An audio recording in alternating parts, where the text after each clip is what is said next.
Assalamualaikum warahmatullahi wabarakatuh. Perkenalkan, nama saya Sulfiana. Saya Rian. Saya Nurajisa Nufir. Saya Asmi. Saya Lansari. Video ini kami buat untuk memenuhi tugas mata kuliah manajemen bencana terkait dengan pembahasan mengenai tanah longsor.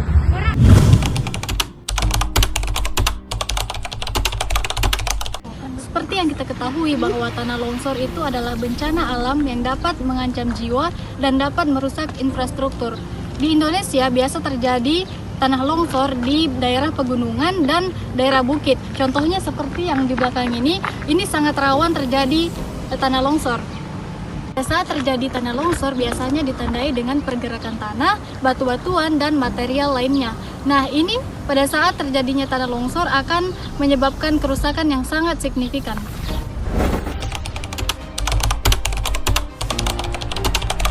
Baik, di sini saya akan mendiskusikan tentang tanah longsor dan penyebabnya.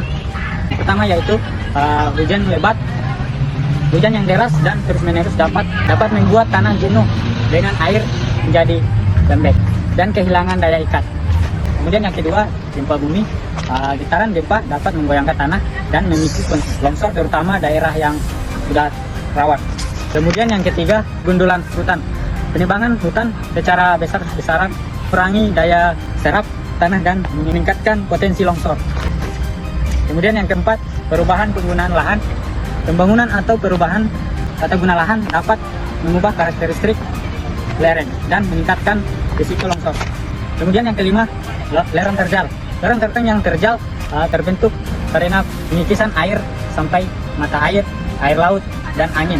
Kemudian yang keenam, tanah yang kurang padat. Tanah yang kurang padat dan tebal memiliki potensi tinggi untuk longsor terutama air hujan saat hujan.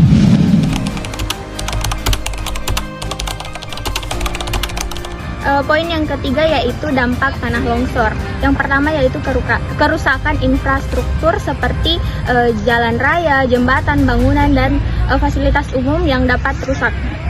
Yang kedua yaitu korban jiwa. Longsor dapat menyebabkan kematian dan cedera serius.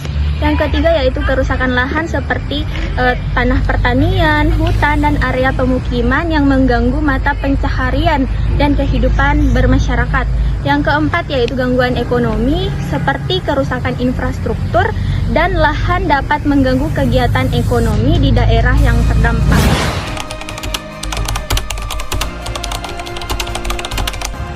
Baik, di sini saya akan mengedukasikan bagaimana cara mencegah terjadinya tanah longsor. Yang pertama di sini itu ada reboisasi. Reboisasi di sini maksudnya yaitu menanam kembali pohon-pohon di daerah yang gundul untuk meningkatkan daya serap tanah dan memperkuat lereng. Yang kedua yaitu terasering. Terasering di sini maksudnya yaitu membuat teras-teras pada lereng untuk mengurangi kemiringan dan mempermudah aliran air. Ketiga, sistem drainase. Membangun sistem drainase yang baik untuk mengendalikan aliran air dan mencegah genangan di lereng. Yang keempat yaitu tidak membangun lereng. Maksudnya di sini yaitu hindari membangun rumah atau bangunan di lereng yang rawan longsor. Yang kelima, memperkuat lereng. Membangun dinding-dinding penahan tanah untuk memperkuat lereng dan mencegah terjadinya tanah longsor.